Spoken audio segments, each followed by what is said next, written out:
I was working with a client today who's a senior, and he's like, my parents keep asking me about college, and they're constantly in a fight because the parents are asking about college.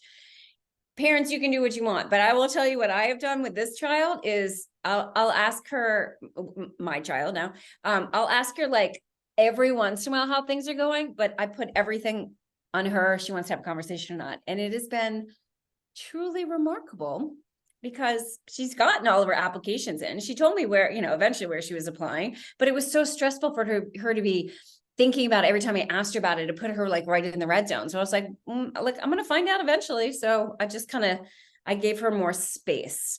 And I would recommend as parents that you consider that. Of course, you want to know what they're thinking and what they want to do and where they want to go, but realize that every time you ask that question, it likely puts your child in the red zone or really close to the red zone. So I'm not saying never ask, but I'm just saying, as it may be putting you in the red zone, thinking that your child might be going to college, is putting them in the red zone, thinking about like, where are they going to apply? Are they going to get in? It's so hard to get into colleges now. So there's so much stress that these kiddos are experiencing. Yeah. So, and I imagine you probably approach it a little bit different with every kid. So your daughter is a self-starter. She's going for it. She's taking the action. Where some kids might be dragging their feet and not on the ball at all. And in that situation, how do you approach that?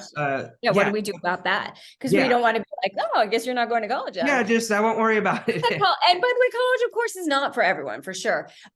So, it goes back to when they were kids and you offer them, do you want to take a nap now or in 5 minutes? Give them, first of all, we talk a lot, you and I talk a lot about the importance of enhancing problem solving with our children. So sit down and say, hey, how can we make this as easy as possible for you and me? When is it due? What are you thinking about timelines? And then, helping them create a timeline so that you aren't, did you write your essays? Did you do it? Did you do it? They have the timeline. And if they're like, it stresses me out when you ask, then you can even have the conversation of, here's the deal. I'm concerned that it's not going to get done. So why don't we have a Google Docs? And when you do it, you just cross it off. I'll see that it's done. And then I'll know that you made your deadline. But if they create the deadline, if they create that kind of calendar structure, they're going to own it more than if you say, you've got to write your essays by Monday and you have to have your application done by Tuesday or whatever. Got it. So again, back to communication, and let's figure this out. And I love the way you do it when it's like, would you like to take the nap or do the essay now or tomorrow? Yeah. Yeah. Either way, that's something that's going to happen here. The way you choose the assumptive close, it's going to happen.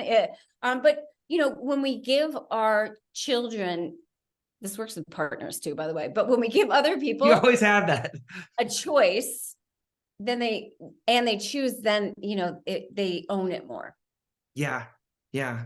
I felt like that was a technique I learned in business stuff early on, was like, have it be their idea. Even if you were thinking that, just like, oh, that's a great idea. And they're going to be more enthusiastic and behind it because they're having that ability to have some agency and make a decision on their end. At least it feels that way.